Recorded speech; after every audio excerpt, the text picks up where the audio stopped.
Vaccines are very safe.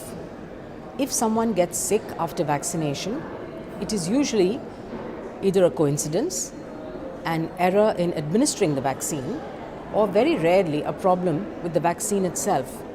That's why we have vaccine safety systems. Robust vaccine safety systems allow health workers and experts to react immediately to any problems that may arise. They can examine the problem rigorously and scientifically, look at the data, and then promptly address the problem. WHO works closely with countries to make sure that vaccines can do what they do best, prevent disease without risks.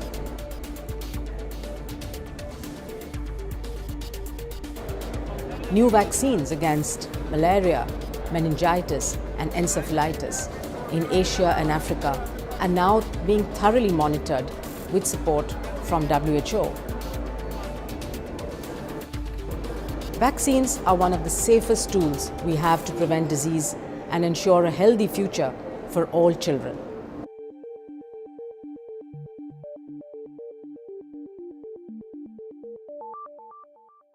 I think we cannot overemphasize the fact that we really don't have very good safety monitoring systems in many countries, and this adds to the miscommunication and the misapprehensions because we're not able to give clear-cut answers when people ask questions about the deaths that have occurred due to a particular vaccine, and this always gets blown up in the media.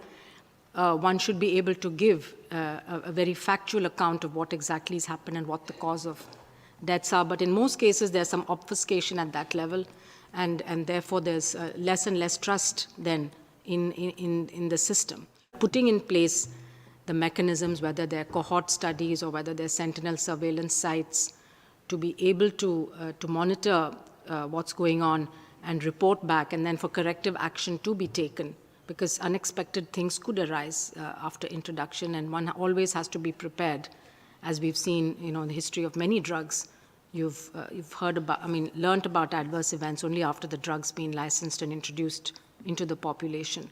So I think that risk is always there, and the population needs to understand that and feel confident that mechanisms are being put in place to study some of those things.